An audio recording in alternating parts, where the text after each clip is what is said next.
లేదు. ఎమ్మెల్యే శ్రీ వివేకానంద రెడ్డి మనతో ఉన్నారు. వివేకానంద రెడ్డి గారు ఇంకా నియమవేశాలు లెక్కిస్తున్నారు. దేశవ్యాప్తంగా 10 రాష్ట్రాలు ఇప్పటికే కరువు ప్రాంతాలుగా ప్రకటించుకున్నాయి, కరువు రాష్ట్రాలుగా ప్రకటించుకున్నాయి, కరువు జిల్లాలు కూడా ప్రకటించుకున్నాయి. కరువు జిల్లాలుగా కరువు ప్రకటిస్తే మనకి రైతులకి అన్యాయం జరుగుతుందేమో, నష్టం జరుగుతుందేమో అని తాత్సారం చేస్తున్నాడు ముఖ్యమంత్రి గారు చెప్తున్నారు. కానీ మిగతా రాష్ట్రాల్లో లేనటువంటి బాధ మనకి ఎందుకు ఉండాలి? ఒక్క విషయాన్ని మాత్రం స్పష్టంగా చెప్పగలను. కరువు పరిస్థితుల్లో ప్రభుత్వం తీసుకోవాల్సినటువంటి చర్యలు రుణాలను మాఫీ చేయడం, అలాగే వడ్డీని మాఫీ చేయడం, అలాగే ఈ రుణాలను రద్దు చేయడం, అలాగే ఎలక్ట్రిసిటీ ఛార్జెస్ ని తొలగించడం, ఇలాంటి వాటి ద్వారా మనం మామూలుగా ఈ కరువును ఎదుర్కోవాలని అటువంటి ప్రక్రియ ఇప్పుడు ఆల్రెడీ ప్రభుత్వం రాజశేఖర రెడ్డి గారి ప్రభుత్వం రుణాలను మాఫీ చేసింది, వడ్డీల్ని టైం ఇచ్చింది, ఇంకా కూడా టైం ఇచ్చింది. అలాగే ఉండేటటువంటి ఎలక్ట్రిసిటీ ఛార్జెస్ మీద ఏమన్నా ఉందంటే ఎలక్ట్రిసిటీ ఛార్జెస్ లేకుండా చేసింది. అసలు ఎలక్ట్రిసిటీ ఛార్జెస్ లేదు కాబట్టి ఇటువంటివన్నీ కాకుండా వలసలను అరికట్టేటటువంటి పరిస్థితి కూడా రావాలి. అటువంటి వలసలను అరికట్టేటటువంటి పరిస్థితి కూడా ఈ రోజు రాజశేఖర రెడ్డి ప్రభుత్వం తీసుకొని జాతీయ ఉపాధి హామీ పథకం కింద ఈ రోజు అన్ని గ్రామాలను కూడా వేగవంతం చేసినటువంటి పథకం ఆ జాతీయ ఉపాధి హామీ పథకం. దీని ద్వారా ఈ రోజు కరువు లేదని మాత్రం ఖచ్చితంగా మేము ఎవరూ చెప్పడం లేదు, కరువు ఉంది. ఆ కరువుని ఎదుర్కొనేటటువంటి ప్రక్రియలో నిరంతరమైనటువంటి ప్రక్రియ ఈ రోజు మేము చేస్తున్నా, ఈ ప్రభుత్వం చేస్తూ ఉంది. ఈ ప్రభుత్వం చేసేటటువంటి సంక్షేమ పథకాలకి కార్యక్రమాలకి 2-3 గణాంకాలు చెప్తాను మీకు. గ్రామీణ నీటి సరఫరా కోసం 25 కోట్లు అడిగితే 10 కోట్లు కూడా ఇవ్వలేదు. పట్టణ ప్రాంతాల్లో మంచినీటి కోసం 10 కోట్లు అడిగితే 5 కోట్లు కూడా ఇవ్వలేదు. మీరు అన్ని కార్యక్రమాలు చేస్తున్నాను ఎలా అంటారు? లేదా వీటి వల్ల ఏంటంటే కరువు ఉన్నప్పటికీ దీని కరువు యొక్క తీవ్రతని మేము తగ్గించేటటువంటి మామూలుగా ప్రకృతి వైపరీత్యాల వల్ల వచ్చేటటువంటి కరువు అండి ఇది. ఆ కరువుని మేము ఈ రోజు తగ్గించే పథకం ప్రకారంగా ఈ రోజు చేసేటటువంటి ప్రజా సంక్షేమ కార్యక్రమాల వల్ల కానీ ఈ జాతీయ ఉపాధి హామీ పథకం కింద ప్రతి ఒక్కరికి కూడా మీరు సిద్ధంగా ఉన్నారు. అదే సార్ నేను చెప్పాను, సిద్ధంగా ఉన్నారు, మీరు సిద్ధంగా ఉన్నారు అన్ని చర్యలు మేము తీసుకుంటే దానికి మేము సర్వదా సిద్ధంగా ఉన్నాం. రేవంత్ రెడ్డి గారు కానీ నేను ఒక విషయాన్ని మాత్రం రేవంత్ రెడ్డి గారు ఇప్పుడు ప్రభుత్వం మాటలలో సిద్ధంగా ఎప్పుడూ సంసిద్ధత ప్రకటిస్తూనే ఉంది. ప్రధానమంత్రి గారే చెప్పిండ్రు దాదాపుగా 141 జిల్లాలలో కరువు పరిస్థితులు ఏర్పడ్డాయి. కానీ రాష్ట్ర ప్రభుత్వాలు ఎక్కడే కానీ ఇంతవరకు మా ప్రపోజల్స్ పంపించలేదు, మా నుంచి సహాయం ఆశించలేదని. ఈ రోజు దేశంలో 9 రాష్ట్రాలు ఇప్పటికే కరువు రాష్ట్రాలుగా ప్రకటించుకోవడం, దాదాపుగా 200 జిల్లాలలో కరువు జిల్లాలుగా ప్రకటించుకోవడం, సహాయం పొందడం కూడా జరిగింది. కానీ ప్రభుత్వం ఇంకా మీన మేషాలు లెక్కలు పెడుతుంది. మేము ఆగస్టు మంత్ అంతా చూసి తర్వాత సెప్టెంబర్లో కానీ మొదలు పెట్టమంటుంది. మేము ఒకటే అడుగుతున్నాం, ప్రభుత్వం ఇంత సంసిద్ధత ప్రకటించినప్పుడు ప్రభుత్వం పనులలో ఏమైనా వేగవంతం జరిగిందా? గతం నుంచి మొదటి నుంచి ఇస్తున్న సంక్షేమ పథకాలను చూపించి ఈ రోజు కరువు నివారణ పథకాల కింద చెప్తున్నారు ఎమ్మెల్యే సోదరుడు. అయితే నేనేమంటున్నా, ఉపాధి హామీ పథకం కానీ లేకపోతే మంచినీటి కానీ సాగునీటి ప్రాజెక్టులు కానీ ఏవి కానీ ఇప్పటికిప్పుడు మొదలుపెట్టినే కాదు. 5 సంవత్సరాల నుంచి కాంగ్రెస్ పార్టీ ఆవు కథ చెప్పినట్టు కంటిన్యూస్ గా చెప్పుకుంటూ వస్తున్న కథనే కానీ ప్రత్యేకంగా ఇప్పుడు నెలకొన్న పరిస్థితులను వీటి నుంచి బయటికి రావడానికి, రైతులను ఆదుకోవడానికి ప్రభుత్వం ఎందుకు మీన మేషాలు లెక్క పెడుతుంది? నెంబర్ 1. నెంబర్ 2, ప్రభుత్వం చెప్తుంది ఈ రోజు మేము కరువు జిల్లాలుగా ప్రకటిస్తే రైతులకు రుణాలు రావని. అసలు వ్యవసాయమే లేదు బొర్రో, మేము చచ్చిపోతున్నాము, చాలా బతకడానికి ఏమనివ్వండి అంటే రుణాలు తెచ్చుకోండి అంటే. రుణాలు ఎందుకండి? వర్షాలు పడి పంటలు పండించాలనుకుంటే రుణాలు అవసరం. అసలు రుణం తీసుకొని ఏం చేసుకోవాలి? రేవంత్ రెడ్డి గారు నిన్న ముఖ్యమంత్రి గారు ఢిల్లీ వెళ్ళినప్పుడు 2,000 కోట్ల రూపాయలు రాష్ట్రంలో ఖర్చు పెట్టి కేవలం రాష్ట్రంలో ఖర్చు పెట్టడానికి జాతీయ గ్రామీణ ఉపాధి హామీ పథకం కోసం ఇమ్మని అడిగారు. ఇప్పుడు రుణాలని వాయిదా వేయమని అడిగారు, వడ్డీలు తగ్గించమని అడిగారు, మమ్మల్ని ఇతోధికంగా ఆదుకోండి అనేటువంటి మాట చెప్పారు. ఆదుకుంటాము అనేటువంటి హామీ కూడా కేంద్ర ప్రభుత్వం ఇచ్చిందని చెప్పారు. మీకు సంతృప్తి లేదా? ఇప్పుడు ఒక్కటండి, హామీలుగా మిగిలిపోతున్నారు. మేము ఏమంటున్నాం అంటే 23 జిల్లాలకు 23 ఇన్ఛార్జ్ మంత్రులను పెట్టిండ్రు ముఖ్యమంత్రి గారు. ఇన్ఛార్జ్ మంత్రులు ఎక్కడైనా గ్రామాలకు వెళ్లి కరువు పరిస్థితులను ఏమైనా సమీక్షించిండ్రా? కనీసం ముఖ్యమంత్రి గారు తోటి సహచార మంత్రులను కానీ అధికారులను పిలిచి కానీ గ్రామాలలో ఉన్న పరిస్థితి ఏంటి, అసలు పశుగ్రాసం ఏమైనా అందుబాటులో ఉందా, ఒకవేళ కరువు వస్తే ఈ పశుగ్రాసం ఎక్కడి నుంచి తీసుకురావాలి, ఇది అందుబాటులో ఏమైనా ఉందా, కమిటీలు ఏమైనా వేసిందా, ఎక్కడైనా పరిశీలించిందా, వీటికి అయ్యే ఖర్చులు ఎంత ప్రభుత్వం ఏమైనా ఎస్టిమేట్ చేసిందా? ఈ రోజు ఈ సందర్భంగా నేను ఒక ప్రత్యేక అంశాన్ని చర్చించదలుచుకున్నాను.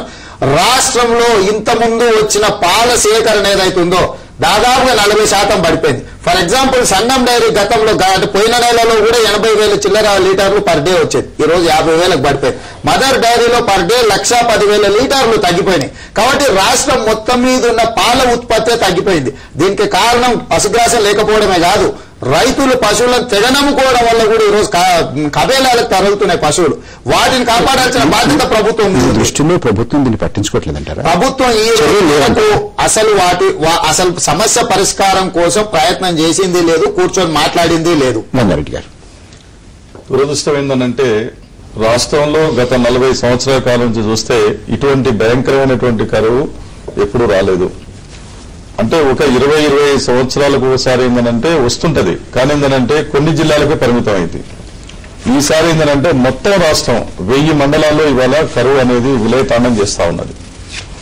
ఈ పరిస్థితుల్లో అనేక మంది రైతులు, ఇప్పటికీ 120 మంది రైతులు ఆత్మహత్యలు చేసుకున్నారు. తర్వాత ఏంటంటే బత్తాయి తోటలు కానీ, నిమ్మ తోటలు కానీ, తర్వాత ఏంటంటే అక్కడక్కడ వేసుకున్నటువంటి కొన్ని పంట పొలాలు కూడా పూర్తిగా ఎండిపోయి రైతులంతా కూడా నష్టపోతా ఉన్నారు. రెండో వైపు నుంచి త్రాగునీరు లేక కిలోమీటర్ దూరం వృద్ధులు, పిల్లలు అందరూ వెళ్లి తీసుకోవాల్సిన పరిస్థితి వస్తా ఉన్నది. అనేక మంది గ్రామాలు ఖాళీ చేసి పట్టణాలకు కూడా వలసపోవాల్సిన పరిస్థితి రావటం అనేది జరుగుతూ ఉన్నది. ఇంకా అనేక పశువులు కూడా ఇవాళ చనిపోతున్నాయి. కొన్ని పశువులని కమేళాలకు పంపిస్తా ఉన్నారు. ప్రతిరోజు 100 పశువుల్ని మరి కమేళాలకు పంపించడం అనేది జరుగుతూ ఉన్నది. ఈ దృశ్యం అందరికీ తెలుసు. అయితే ఇక్కడ మనం చర్చించుకుంటుంది ఏంటంటే ప్రభుత్వం దీని పట్ల స్పృహతో ఉందా, చర్యలు తీసుకుంటుందా, ఆలోచిస్తుందా, పథకం ఉందా, నిధులను విడుదల చేస్తుందా? అదేనండి, ఇప్పుడు ప్రభుత్వం ఈ కరువుకు గురైనటువంటి ప్రజల్ని ఆదుకునేటువంటి విషయంలో ఇప్పటి వరకు ఎలాంటి శ్రద్ధ వహించడం లేదు. కేవలం మొక్కుబడిగా ఒక 60 కోట్ల రూపాయలు మొన్న విడుదల చేశారు. ఆ 60 కోట్ల రూపాయలు ఏ ఒక్క మూలకు, ఏ ఒక్క జిల్లాకు కూడా సరిపోయినటువంటి పరిస్థితి. తక్షణమే ఈ కరువుకు గురైనటువంటి ప్రజల్ని ఆదుకోవాలి, బతికించాలని అంటే కనీసం మండలానికి 2 కోట్ల రూపాయలైనా కేటాయించాల్సిన అవసరం ఉంది. రంగారెడ్డి గారు, ఎంత కేటాయించాలి, ఏ పనులు చేపట్టాలి, ఏ రకమైన చర్యలు తీసుకోవాలి అనే దాన్ని కొంత వివరంగా చర్చిద్దాం. ఆ వివరాల్లో వెళ్లే ముందు ఒక చిన్న విరామం తీసుకుందాం.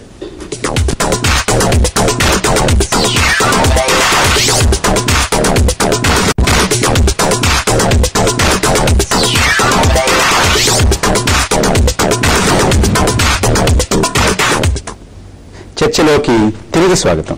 వివేకానంద రెడ్డి గారు, ప్రభుత్వం ఏ రకమైన చర్యలు తీసుకోవటం లేదు, ప్రభుత్వం ఏ రకమైనటువంటి నిధులు కూడా విడుదల చేయట్లేదు అంటున్నారు. అదే తప్పు సార్. ఏ నిధులు చేయలేదు అని చెప్పడం అనేది చాలా తప్పు. ఈ రోజుకి రెవెన్యూ మినిస్టర్ గారు కూడా అసెంబ్లీలో ఒకటే ప్రకటన చేశారు.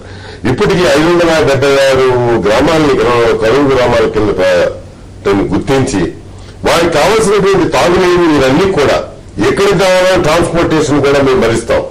బోర్లు వేసుకుంటూ పోయిన వల్ల వేసిన దానికన్నా ఎక్కువ బోర్లు వేస్తే దాంతో ఛార్జీలు తగ్గిపోతుంది అనేటటువంటి ఉద్దేశంతో మేము ట్రాన్స్పోర్టేషన్ కూడా ఎంత ఖర్చు అయినా కూడా వెనకాడము అనేటటువంటి మాట ఈ రోజు రెవెన్యూ మినిస్టర్ గారు కూడా చెప్పడం జరిగింది. అంతేకాకుండా ఆత్మహత్యలు అంటున్నారు. ఆత్మహత్యలు చేసుకున్న వారు ఎవరైనా సరే అటువంటి బాధితుల మీద మాకు పూర్తి సంపూర్ణమైనటువంటి వాళ్ళ మీద సింపతీస్ ఉన్నాయి. ఆ సింపతీస్తోనే వెతికి గత 5 సంవత్సరాల్లో ఎక్కడైనా గ్రామాలు వదిలిపెట్టి పోయినా కూడా ఆత్మహత్యలు చేసుకొని వాళ్ళ కుటుంబాలను వెతికి పట్టుకుని మళ్ళా వాళ్ళకి సహాయంగా మేము ప్రభుత్వం ఆదుకున్నాం. అదేవిధంగా ఈ రోజు కూడా ఆత్మహత్యలు చేసుకున్నటువంటి వాళ్ళని వాళ్ళ దౌర్భాగ్యపు పరిస్థితిని ప్రభుత్వం అర్థం చేసుకొని ఈ రోజు కూడా చేస్తుంది సార్. మేము ఒక్క విషయాన్ని మాత్రం స్పష్టంగా చెప్తున్నాం సార్.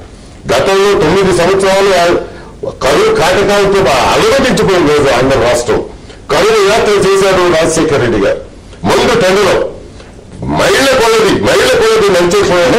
ఇవాళ రెవెన్యూ మంత్రిగా ధర్మాన ప్రసాదరావు గారు ఇచ్చినటువంటి సమాధానం ఏమాత్రం కూడా ఎవరికి సంతృప్తి కలిగించలేదు సభలో. అది ఎట్లా చెప్తారు సార్? చేసినవన్నీ ఆయన చెప్తారు. మరి పరిస్థితిని ఆ రోజు రాజశేఖర రెడ్డి గారు కరువు యాత్ర చేస్తుంటే మండుటలో తల ఎండిపోయి కాలు కాలిపోతుండేటటువంటి ఎండలో నడిచినటువంటి పరిస్థితుల్లో మైళ్ళ కొలది ఉన్నటువంటి భూములన్నీ కూడా ఎడారిగా మారి ఎండిపోయినటువంటి కనీస పచ్చదనం కనబడినటువంటి పరిస్థితులు, అలాగే పచ్చ జెండాలు తప్ప పచ్చదనం గ్రామాల్లో కనిపించినటువంటి పరిస్థితులను అర్థం చేసుకున్నటువంటి వ్యక్తి సార్ మా రాజశేఖర రెడ్డి గారు. అందుకోసమే మేము చెప్తున్నాము, మా రైతులు తీసుకున్నటువంటి రుణాలు మాఫీ చేసినటువంటి ప్రభుత్వం ఈ రోజు ఏం చేశారు అనేది కాదు, కరువు వస్తే జరగబోయేటట్టు చేయాల్సినటువంటి కార్యక్రమాలు సార్. వీటిని మేము నిరంతరం చేస్తున్నాం, నిర్వర్తిస్తున్నాం. నిరంతర ప్రక్రియ. 10 రాష్ట్రాలు కరువు ప్రాంతాలను ప్రకటించినప్పుడు మన రాష్ట్రం కరువు ప్రాంతాలను ప్రకటించడానికి ఎందుకు మీనమేషాలు లెక్కిస్తుంది? మీనమేషాలు లెక్కించడం కాదు, మనం కావాల్సిన నిధులు రాబట్టుకునేటటువంటి పరిస్థితి కోసం, ఆ సానుకూలత కోసం చేస్తున్నామే తప్ప వేరే అవకాశం లేక ప్రభుత్వంలో ఉండే రెవెన్యూ మినిస్టర్ కానీ, ఫైనాన్స్ మినిస్టర్ కానీ, సాక్షాత్తు మా ముఖ్యమంత్రి కానీ ఈ రోజు మా రాష్ట్రంలో కరువు విలయ తాండవం చేస్తుందని కేంద్ర ప్రభుత్వాన్ని కూడా అభ్యర్థించినటువంటి విషయాన్ని మనం విస్మరించకూడదు. ఆ 10 రాష్ట్రాలు పొందనేమిటి, మనం పొందేమేమిటి? ఖచ్చితంగా మనం బెనిఫిట్ పొందుతాం సార్.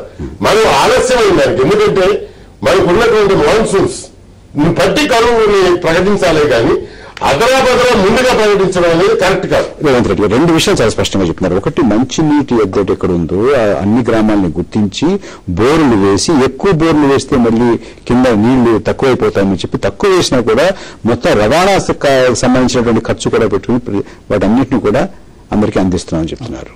రుణాల గురించి చెప్పారు, వడ్డీల గురించి చెప్పారు, వలసల గురించి చెప్పారు.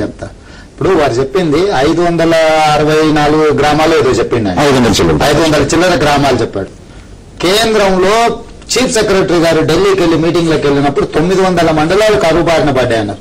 ఈ రోజు ప్రభుత్వం చెప్తుంది 1048 మండలాలు కరువు బారిన పడ్డాయని చెప్తున్నారు. 1048 మండలాలు అంటే దాదాపు 1128 మండలాలలో 98% మండలాలు ఈ రోజు కరువు బారిన పడ్డాయని ప్రభుత్వం ఒక పక్కన అంగీకరిస్తుంది. అంటే 20,000 గ్రామాలు కరువు బారిన పడ్డాయని ఒక పక్కన ప్రభుత్వం చెప్తూ ఈరోజు ప్రభుత్వం 500 చిల్లర గ్రామాలకు మంచినీటిని ట్రాన్స్పోర్టేషన్ కు సౌకర్యం కల్పించాలని ఆలోచన చేస్తుంది అంటున్నారు. నెంబర్ 2, ఈ రోజు రూరల్ ఏరియా డ్రింకింగ్ వాటర్ కోసం 10 కోట్ల రూపాయలను కేటాయించడానికి సభలోనే ప్రకటించడం. 10 కోట్ల రూపాయలు కేటాయించడం అంటే కరువు బారిన పడిన మండలాలకు మండలానికి 1 లక్ష రూపాయలు. అంటే మండలానికి 1 లక్ష రూపాయలతో గ్రామాలకు కూడా కొడితే గ్రామానికి 10,000, 20,000 అంటే ఒక్క రోజుకు సరిపోతాయి ట్రాన్స్పోర్టేషన్ కి అవి. కాబట్టి ఈ రోజు ప్రభుత్వం చెప్తున్న దానికి చేస్తున్న దానికి ఏమన్నా పొంతనుందా అని నేను అడుగుతున్నా. మూడవది, ఈ రోజు ఎందుకు ప్రభుత్వం బేసజాలకు పోతుంది? 2004లో రాజశేఖర రెడ్డి గారు పాదయాత్ర చేయలేదని మేము అంటలేము. పాదయాత్ర అది కరువు యాత్రనా లేకపోతే పదవి యాత్రనా దాని మీద ఇప్పుడు చర్చించాల్సిన సందర్భం కూడా కాదు. ఆ రోజు పాదయాత్ర చేసిండు. మరి ఈ రోజు ఏమైంది? ఎందుకు మీరు గ్రామాలను సందర్శించట్లేదు? సెప్టెంబర్ 2 ఎందుకు పెట్టుకున్నారు డెడ్ లైన్? అంటే ఈ నెలాఖరికి మామూలుగా మాన్సూన్స్ కానీ వర్షాలు కానీ వివిధ రకాలల్లో ఆగస్టు నెలాఖరులో వర్షాలు పడతాయి. వ్యవసాయదారులకు అందరికీ తెలుసు. వర్షాలు పడ్డ తర్వాత గ్రామాలకు వెళ్తే కనీసం గ్రామస్తులు రాళ్లతో కొట్టుకుంటూ ఊరుకుంటారని ప్రభుత్వం ఆలోచన అయి ఉండొచ్చేమో నాకు తెలియదు. కానీ ఇప్పుడు కరువు బారిన పడి 142 మంది ఆత్మహత్య చేసుకున్న రైతులు వ్యవసాయ పంటలు నష్టపోయాయని చెప్పి ఈ రోజు మేము స్పీకర్ గారికి లిస్ట్ ఇచ్చినాం. దాంట్లో ఏ తప్పులున్నా కూడా మీరు ఏ శిక్ష చేసినా మేము సిద్ధమని ప్రకటించడం జరిగింది సభలో. కాబట్టి ఈ రోజు మేము ఇచ్చిన ఈ 40 రోజులలో ఆత్మహత్య చేసుకున్న వాళ్ళ గురించి చెప్తున్నాం మేము, అంతకంటే ముందుగా. సో 142 మంది, 41 మంది ఈ రోజు 40 రోజులలో ఆత్మహత్యలు చేసుకున్నారంటే ఈ ప్రభుత్వం ఎందుకు స్పందించట్లేదు? ఏ రైతు కూడా సహాయం ఎందుకు అందించట్లేదు? ఈ రికార్డు ఎందుకు ప్రభుత్వానికి అందుతలేదు? రేవంత్ రెడ్డి గారు వారేమో చేశామని చెప్తున్నారు, మీరు రంగారెడ్డి గారేమో ఎక్కడ ఏమీ కదలలేదు, చేయలేదని చెప్తున్నారు. సరే, వారు ఏం చేశారు, మీరు ఏం కావాలని అదనంగా ఏం కావాలని కోరుకుంటున్నారు, ఏమేం జరగాలి, అసలు కార్యాచరణ ప్రభుత్వం నుంచి ఏం ఉండాలి, ఎక్కడ ఏం చేయాలి అనే దాని మీద కొంచెం వివరాల్లోకి వెళ్దాం. వివరాల్లోకి వెళ్లే ముందు ఒక చిన్న విరామం తీసుకుందాం.